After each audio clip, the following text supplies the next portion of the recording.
Ah, like I always say, this will not be long.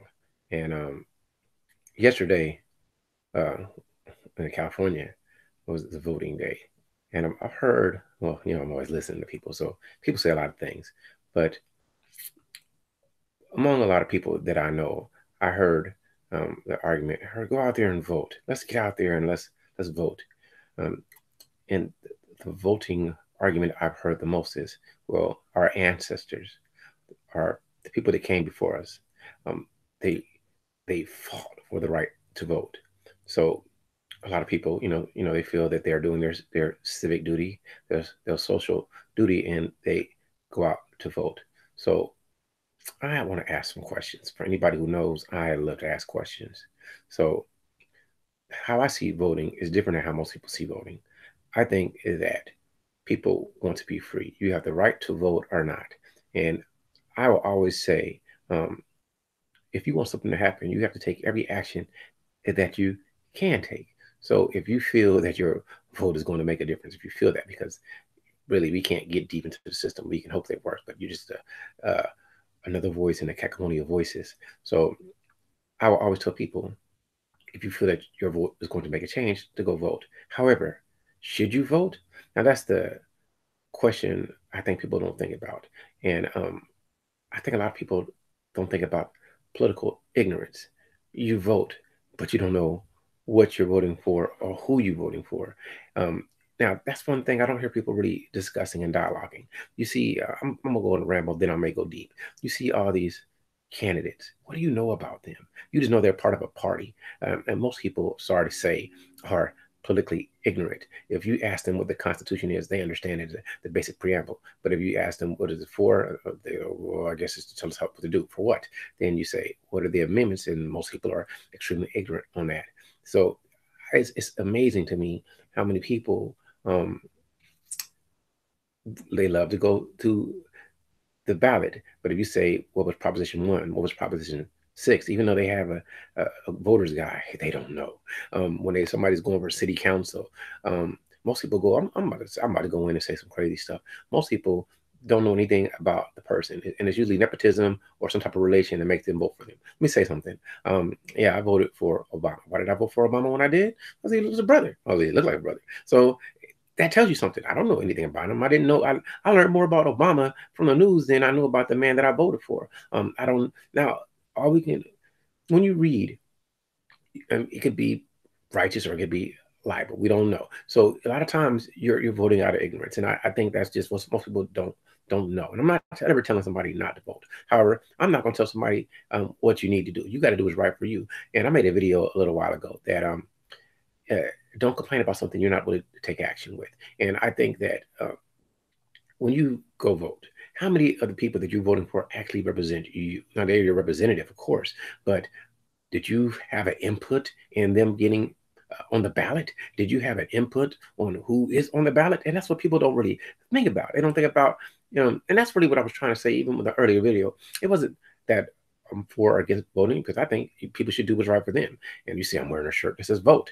However, it's on you to vote. And I will always urge people to take any action they think is going to make a difference. However, I'm never going to tell you or shame you for not doing anything, because you are free. That's what this nation is built on, is freedom. So I could really break down some stuff. I'm trying to keep it in more layman's terms because I'm a basic person. I try to be basic. But one thing I have noticed is that so many people, they want to participate, but does your participation matter? Who is the best person you know? Who would you want to be in office? Do you even know what your city mayor is? Do you ever know what who's on your city council to vote for things they want to put in the local, you know, voting into the ballot? Do you know? So a lot of times, all you get are flyers in the mail. How many people look at the flyers? How many people even really pay attention to what is going on? I think most people don't even pay attention at all. I think most people are just going along with emotions. So I'm going to read an article, and I'm going to read a couple. Because I think a lot of stuff is just funny. I don't know how accurate. This is an older article. It's gonna be from uh, 2016. And you know what? Let me see. I can do. Oh yeah, screen. I'm gonna screen share it so people can see it and read along with me in the Charles's ride. Because I'm gonna say some silly. Well, maybe it's not silly, but I want people to at least understand the thoughts of other people. So here we go. See if I can do this. Hmm. All right. Here we go. Here we go. Okay.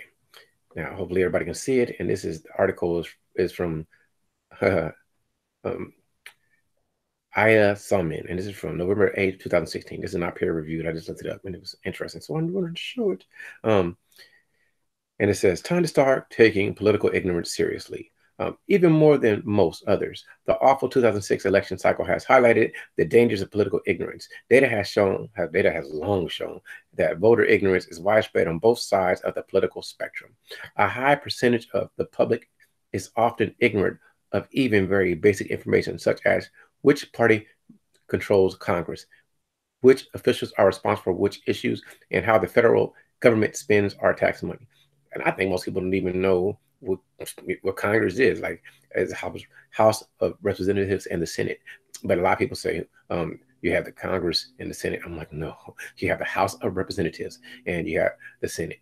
Now, you ask a person how many senators does every state have? Now, that should be a simple question, but most people don't know it. I'm going on a tangent. And then you say, well, how many congressmen do you have? And people are like, well, how do you figure it out? I don't know. So that tells you a lot about political ignorance. But I digress. This year, public ignorance has likely played a major role in giving us an unusually painful set of choices on election day, especially, but not exclusively, by contributing to the rise of Donald Trump. Okay, most of the ignorance out there is not the result of stupidity or banality on the part of the voters. It is, to a great extent, entirely rational behavior driven by the fact that there is so little chance that any one vote will change the outcome of an election, but yours will make a difference. If your only reason to become informed about politics is to make better choices at the ballot box, that turns out not to be much of an incentive at all. The odds of your vote, the odds that your vote will decide the outcome are infinitesimally small. From the standpoint of the ordinary voter, it makes sense to pay little attention to political issues and instead devote most of your time and effort to other matters. As former British Prime Minister Tony Blair puts it, a single hardest thing for a practicing politician to understand is that most people, most of the time, don't give politics a first thought all day long after I drink tea. Or if they do, it is with a sigh. Before going back to worrying about the kids, the parents, the mortgage, the boss, the friends, their weight, their health, sex, and rock and roll. For most normal people, politics is distant, is a distant, occasional, irritating fog. This year, the fog is even more irritating and much scarier than usual, but it does not seem to have caused voters to become better informed. Such behavior is perfectly rational. The ignorance of any one voter makes almost no difference, but individually rational ignorance can cause great harm when many millions of voters behave the same way. In addition to making little effort to seek out information, most voters also do a poor job of evaluating which information they do know. Instead of acting as truth seekers, they instead function as political fans, cheering on Team Red or Team Blue, overvaluing any information that confirms their pre-existing views while ignoring or downplaying anything that cuts the other way. This kind of bias is exacerbated by the intense partisanship and polarization that has descended upon American politics in recent years. Politicians like to claim that the other side's voters are influenced by ignorance, and they are often right to think so, but rarely consider the possibility that the same may be true of their own party supporters. By some measure, partisan's hatred is now more widespread than racial and ethnical prejudice. I think it's a book. It's called uh, Seven or 11 Rival Nations. I gotta remember. I think it's. I can look it up. I'll show you guys later. And certainly more socially acceptable. Okay. Even if voters somehow become significantly better informed than they are, they may not get much value out of their knowledge unless we can figure out how to curb the tribal partisan hatred that has engulfed our politics. Political ignorance is not unique to the United States, but is a serious problem in many other democracies. In recent years, dangerous demographics movements of both of the right, the right and the left have grown in influence in many European democracies and elsewhere. I just dislike certain terms. Conservative and liberal, right and left, so subjective. And they try to use it to make it make sense, but that confuses you. But I digress. Public ignorance is a major contributor to the racism, xenophobia, and zero-sum thinking that facilitates their rise. Sadly, such exploitation of ignorance is often more effective in periods of slow economic growth like the ones we are experiencing now. Several important works warning about the dangers of political ignorance have been authorized by libertarian scholars like Brian Kaplan and Jason Brennan. I critiqued Brennan's insightful, that's where you stand, recent book on this subject here. So you stood with it because you critiqued it, but it was insightful. But left of the center experts have also sounded the alarm, including Christopher Hitchens and Larry Bartels' there you go, excellent recent book of opinion, Democracy for Realism, which I reviewed here. You don't have to be a libertarian skeptic about government to worry about political ignorance. Indeed, the greater the role you want democratic government to play in society, the more you have reason to worry about the quality of voter decision making. The more powerful the state is, the greater the harm it can cause if ignorant voters entrust that power to the wrong hands. Here too, the rise of Trump is a warning we should take seriously. Okay. Here is not the first or most likely the last demagogue of his kind. See there. I have long argued that we can best alleviate the dangers of political ignorance by limiting and decentralizing the power of the government. So he's arguing for, I guess, a libertarians. I just want small government. Let's be free. Let it be free. But I have to do more research before I can make a statement like that. And enabling people to make more decisions by voting with their feet rather than at the ballot box. Okay, foot voters deciding where they want to live or making choices in the private sector have much stronger incentives to become well informed than the ballot box voters do. There is much we can do to enhance opportunities for foot voting. I gotta look that up.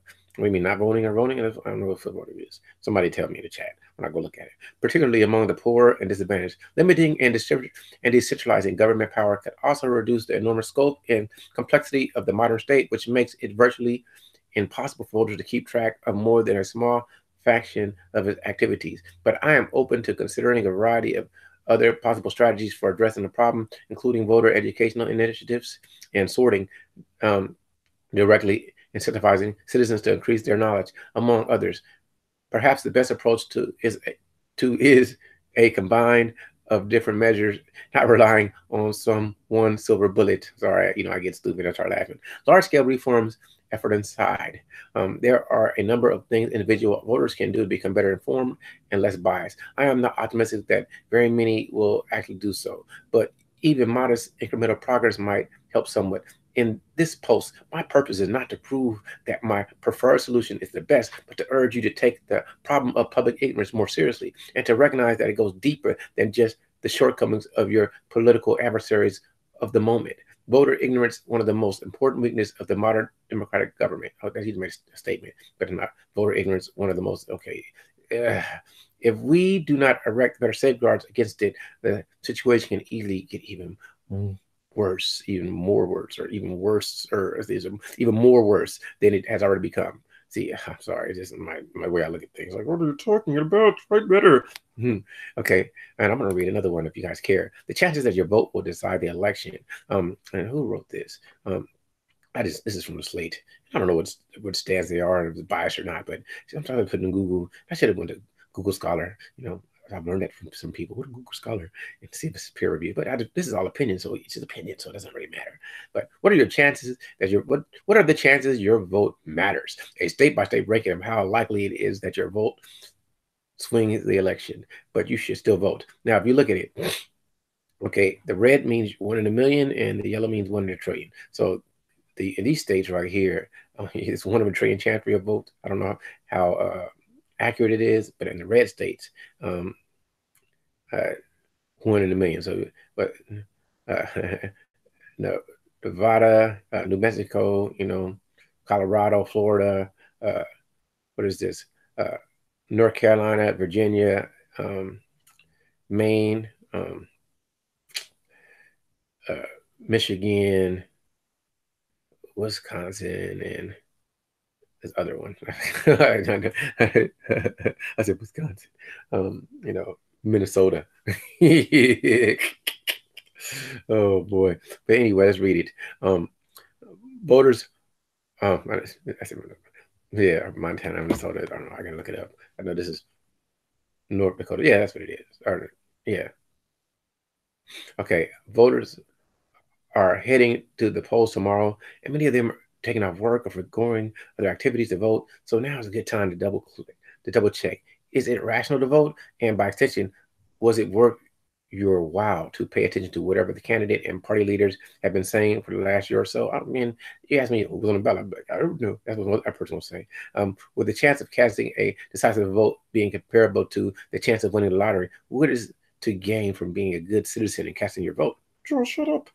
The answer is quite a lot. First, the bad news. With over 100 million voters, your chance that your vote will be decisive, even if the national election were predicted to be reasonably close, is at best 1 in 1 million. In a battleground state, and much less in non-competitive states, the calculation is based on the chance that your state vote will be exactly tied, along with the chance that your state electoral votes are necessary for one candidate or the other to win the presidency. Both these conditions are necessary for your vote to be decisive, and both are highly unlikely. So by that measure, voting doesn't seem like such a good investment. But here's the good news. If your vote is decisive, it will make a difference for over 300 million people. If you think your preferred candidate could bring the equivalent of $100 improvement in the quality of life of the average American, not an implausible number, given the size of the federal budget and the impact of decisions in foreign policy, health, and courts and other areas, you're now buying a 30 billion lottery ticket with the payoff in a 1 in 10 million chance of being decisive isn't bad odds. And many people do see it that way. Surveys show that voters choose based on who they think will do better for the country as a whole rather than their personal betterment. Indeed, when it comes to voting, it is irrational to be selfish. But if you care how others are affected, it could be a smart calculation to cast your ballot because the returns to voting are so high for everyone. If you are decisive, voting and voters' choice, including related actions such as the decision to gather information and others in order to make an informed vote, are rational in large elections only to the extent that the voters are not selfish. That's also the reason for contributing money to a candidate. You consider people you don't even know. You say, hey, vote for Charles. Charles will free you all. Give me some voting. Yeah, vote. Don't put me on the ballot, people. I'll be the best politician you ever seen because I want the power. I want the power. Okay. Large contributions or contributions to local elections could conceivably be justified as providing access or the opportunity to directly influence policy. But that's what I said in my earlier video. If you're not going to take action, don't complain because to get somebody to do what you need to do, you got to fund them. And most people have trouble giving them $1. As a soda, you give it a soda for $1 because you see what you're getting from that. But if I say I can help you, you don't trust people, so you won't give them no money. But small dollar contributions to national elections like voting can be better motivated by the possibility of large social benefits than by any direct benefit to you. Such civically motivated behavior is consistent with both small and large anonymous contributions to charity. So yes, if you're in a state that might be close, it is rational to vote. Pierre Anton Krimp, I don't know if I said it right, and I estimate the probability of a single vote being decisive for residents of any state, ignoring complications in those states that can split the electoral vote. Here are the places where you would have the highest chance of deciding the election just with one vote. So why don't you guys go ahead and move to these places because it'll be better for you. So if you live in New Hampshire, your vote matters. Colorado, like I said, Nevada, Wisconsin, Pennsylvania, Michigan, New Mexico, North Carolina, Florida, Maine. It goes, okay, I don't know how to do it, but California's down at the bottom. Oklahoma, 300 billion. What if you live somewhere such as New York, California, Kansas, Alabama, that will almost certainly not be a swing state? Then yes, there are essentially zero chance your vote will be decisive in the election. In a highly unlikely event that your state is tied, so that your vote would swing it, the national election would be so lopsided that your state wouldn't be needed for an electoral college coalition. Do you people even know what the electoral college is and how does it work? Do you? Maybe you should look it up. I'm being silly. But that's why we estimate the probability your vote would swing the election to be less than 1 in 1 billion in the 4 states mentioned above. Wow. 1 in 1 billion. Even in those states, though, I still recommend you cast a vote for president. If you care about the election and you think it's important for the general good if your candidate wins. Why? Because the election could be close and there's a small chance, 1 in 1 billion, that your vote could be determined, could determine the winner of the popular vote, or 1 in 4 billion. The popular vote winner doesn't count for anything technically, but it does give some legitimacy because they got to win the electoral college. Or your vote might be enough to cause a change in the rounded popular vote. For example, changing the outcome from 50-50 to the nearest percentage point to 51-49, or enough to make the vote marginally in 2016, except exceed Barack Obama's original margin over Mitt Romney in 2012. Okay, or enough to make the margin to exceed Barack Obama. Okay, any of these can affect perceptions of legitimacy and mandates. This is not nearly as important as determining the electoral college winner, but in an political environment where Donald Trump is rejected by many in his own party and where some Republican senators are declaring that they would not consider any of Hillary Clinton's Supreme Court nominees, a perception of electoral legitimacy can make a difference. It could be worth doing your part to increase the chance that your candidate, most people don't even know who the candidates are. So what? Because like they said, that was an earlier article, because you're team red or team blue, or you're a Democrat or Republican, or who you are, you're gonna vote for, even if they're wrong or right, because they're part of us, they're part of my tribe. It could be worth doing your part. Get read that part. It could be worth doing your part to increase the chance that your candidate has legitimately sharing the popular vote. Sometimes when writing on this topic, I get the responses that a single vote can never matter, because if a state election is so close to being tied, it would be a recount anyway. It turns out that this does not materially affect the probability of a vote being decisive, because a single vote can also be what triggers a recount. See the appendix on the last page of this article for calculations. Okay, that's what it is, but I'm not going any farther. And I just want to talk about this. And let me say some more stuff. So let me get back to this. Let me stop screen sharing so you can see, you can share with me. Stop it. Stop it. So I'm going all over the place with this, but there's a lot of questions I think people should ask. Now, should you vote? I think that's a personal choice. I'm not going to sway anybody more moralistically or ethically. I'm not going to tell you what is right and wrong for you. You got to do what's right for you. What I will do is ask some questions, because I like to ask questions. Do you even understand what you're voting for? I think so many people go, yes, I'm gonna get clean water, but you don't understand how much is going to impact you financially, how much more taxes you're going to pay, or and do you want to pay more? If you're already broke and you're going to have to pay more, would you be less likely? Well, damn, I got to give up an extra $20 a year, $30 a year, $100 a year. I barely can afford a McDonald's burger. So that doesn't really even make sense sometimes. Or yes, I want to build more homes for the veterans. I'm a veteran, so I'm always going to say that. But sometimes you got to say, man, are they going to keep gouging? Should we have rent control? Should we not have rent control? Now, I could say, if I was a greedy person, I'm like, no rent control. But then most people can't live. So do you need rent control? And how's it going to impact the state financially? If you don't have that extra money coming to the state, are they going to tax us more because they need more money, or will it help us? So, like I say, a lot of stuff people don't think about. Who are the candidates? What do you really know about them? Well, I know that he's nice looking, and I know that she's nice looking too, and I know that he doesn't look nice. So you're voting by what you know. You can read up on all type of people say he embezzled and he went to he got a misdemeanor in this, but you still vote for him anyway. And he stole this much, and they caught him in this conspiracy. But so you vote for him because you really don't know. And do you understand the financial impact of the propositions? I said that earlier, and I'm gonna regurgitate that, because so many people vote for stuff, but they don't understand how it's going to affect them. And then when they say, damn, I'm paying more taxes. Well, damn, because you didn't read what was on the ballot. You didn't read the book. So you just decided to vote. And, like I said before, do you really want to pay more or less? And like I said, should you vote or should you not vote? It's up to you. But should you vote out of ignorance? Well, a lot of people do it. So I don't think that you should. But, peer pressure is all of that. And people will say, well, just follow what I said. I don't know them. Well, trust me. And they trust somebody else. And they trust somebody else who they don't know and never met in their life. But they're doing what they told them because they're part of my party. Let's go Democrats. Let's go Republicans. Come on, us conservatives. Let's get together. So I'm done with my spiel. I've said all I needed to say. You know what? If anybody's listening, anybody's free to, you know what? Honestly, because my laptop is dirty. How much power do I have on this thing? Still got some time. So if somebody wants to come and chat with me and tell me how wrong I am for telling people to do what they think is right, that I'm not against people doing things, but it's on you to do what you do. This is probably not even the most fun, but I want to say because this is my thoughts on voting. I believe in supporting the group, but I really would like to put my own people into place. So I would like to get people to think like me, and we fund our own constituents. We fund our put our own politicians in place and make them do what we need them to do for us because we fund them. But I digress. I said a lot of silly stuff. I don't know if anybody found it interesting, but let me go and check it out. Okay, man. I hope everybody's doing great. I've done my silliness for today, and I've said a lot of silly stuff.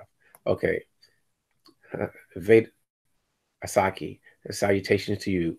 I apologize for not being here for. That's okay. I see. I hope you're doing great. I don't know if you're still here, but I really want to get on this. Perhaps I might not be here in the future. It's all good. I just wanted to talk about it. So I think people got to do what's right for them. I'm not telling people to vote or not to vote. I think you got to do what's right for you, and I think that you shouldn't be politically ignorant. That was the whole thing. If I named it vote or don't, the emotional argument, and should you vote out of ignorance? And I think that you should never vote out of ignorance, and I think that people should vote. But okay. Um, he looked like a brother. But okay, let me see. I see. Say you are correct about political ignorance. He looked like a brother. But I want a vote. Okay, Mr. Jessica said, I want a voter sticker to post on my ID or Facebook group. Hey, well, you do that. You got to do what's right for you. I'm not here to tell you what's wrong. Some people do stuff for some of the most self-motivated, narcissistic of reasons, or to fit in socially and not to be ostracized. So, Mr. Just a tip. That's why people do what they do. Okay, Vader says, no, you made the right decision. In order to obtain at the conference, one must fight the real enemy that dwells inside his heart. The enemy must be controlled, confronted alone. Okay, I understand that. Um, I see said, okay, Vate says, a question you asked me a long time ago. Confidence, not conference. How to correct? Okay, okay. um, Okay, I'm just trying to read this because I like to see what people have to say, and I know some people might not find it interesting. But I think it was an interesting topic. Uh, hey, Tara, I know you're. She said, I wish I could stay. Charles, great topic, but I can't stay. I'll replay it later. Had to finish up before I can get off work. Everyone, please thumbs up the live stream and have a great day. CRU, what's going on? Okay, every state has different things on the ballot, so I don't know what it is. PCG3 says we lost Measure 3, and North Dakota shaking my head. Hey, I hope everybody's doing good. Legalize, weed. It's only 7,000 at Measure 3 laws. Okay. Um, I voted for myself for the governor, state's attorney. Oh, it's funny. Oh wow, I gotta look at the video. Um, I know this wasn't like everybody's like, "Ooh, Charles, what are you talking about?" But I really want to talk about it. I think that too many people don't really think about voting, and I think that if you like one thing I'll say, you want somebody in office that represents you. If you don't have somebody in office that represents you, then what are you voting for? That's my statement. You should vote for people that you think represent you. If you don't have a representative or somebody that has your best interest in, then you need to rethink your situation and find people that you can put in the power to do things you want to do. And that's what politics is about. Politics is about a controlling groups through power. People try to make it much more complex, but it's way more simple than that. And the way you do that is you work together. But getting groups of people that are similar to work together is easier said than done. And I see that so many people can get turned off really fast just by somebody having a difference of opinion than them. Me, I'm ignorant, but I'm trying to learn. So a lot of things I talk about is just to learn. And I would love to hear what somebody else has to say. I would love to hear somebody else's thought. But it is what it is. I found this to be interesting. I found it to be entertaining. I know that most people are not thinking like I think. I am one who is not. I'm not really. I can be indifferent in some things, but I'm all about group power, and I think that especially my people, people that are down with me, we need to work together to get our desires met if we can. And if we see that they can't, then we need to find a different plan to make a different solution so we can be a political force. And the way to become a political force is to unite as a group. So if anybody has anything to say, I would love to hear it. But if not, I won't go too long unless you guys want me to just be entertaining. And I'm very good at doing that. I can actually ramble forever about absolutely nothing and have fun. So I think I will, just for a little bit, because I'll make it much more palpable, digestible, much more consumable as we get to the end of this. the problems I run into is, and I say this all the time, I wish more people were transparent. I wish more people were honest, but so many people are fearful of people knowing who they really are. And I understand it in certain aspects, you have to protect it because I could be really wild in the bedroom, but I can't go to work like, how wild, So, or I can't, sometimes like, okay, I'm about to go off on a tangent. I have to, but it makes sense. Um, Bill Cosby, we know about Bill Cosby. He was married, but he really loved the ladies. He really didn't want to be monogamous, and we all know that now. However, he couldn't be real about it because if he was real about it, then his money would stop. So he had to promote, yes, let me just be loyal to my wife. Let me just do this. And you guys should educate yourselves and go and get a certification with a degree from a school so you can get hired and kumbaya. And so he could never be real. But when the realness comes out, it was such a shock. People hated him. But wouldn't it have been better if he was real from the first? How do you stop your desire for wealth to make you not be who you really want to be? Why are so many people I understand the term imagery. I listen to Kevin Samuels a lot, so I understand how the image of a person can affect how people see them. But me myself, and I fight this a lot, man. I really want to be Charles. I don't want to be somebody else. And of course, I get sad when people don't like what I'm saying, or people are disaffected, or they want to separate from me. But I'd rather be me than anyone else. And so, like I've said in the beginning of this video, you have the right to vote or not vote. You have the right to do what you want to do or not do. It's on you to do that. And I'm not going to tell you what to do. I'm not putting a gun in your head. I'm not going to beat you up. But if you feel that you can make a difference, then by all means vote. If you feel that if you're apathetic to it, don't. It's on you. And I just, what, I have more respect for somebody say, well, you know what, I'm extremely ignorant. I don't know if it's going to be damaging or it's going to be beneficial. So I choose to abstain. I choose to not use my right. It's like pleading the fifth. Most people don't even understand it. The right to be quiet. You know what I mean? You have the right to do what you want to do. And that's what I want. I want people to do what's right for them. I want people to find out what's right for them in their life and for their loved ones and do what they do.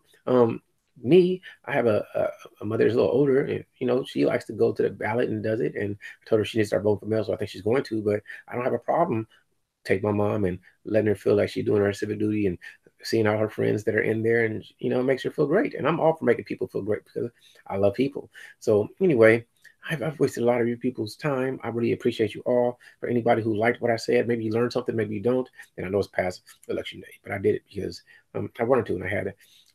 I'm always dressing for I usually get dressed late, so I was dressed for the next day. You see me still in the stuff I wore the other day because I haven't taken a shower yet because I'm stinky. Anyway, I hope everybody feels great. If you have any comments, if you didn't like what I said, let me know. I'd love to hear what that said. I love to see. I understand. I mean, I talk about different things, and it's not just politics, and sometimes it's just fun. But you got to do what you got to do. So I hope everybody feels great. I hope everybody feels fantastic, and I hope that you have a great day. And either you like it or you don't. If you don't, give me a thumbs down because I suck anyway. I suck, but I didn't know how to have fun, and I'm good at that. So let me end this now. I hope everybody has a great day. I'm doing it again. Thumbs down. It matters not. It was fun doing it. Have a great one.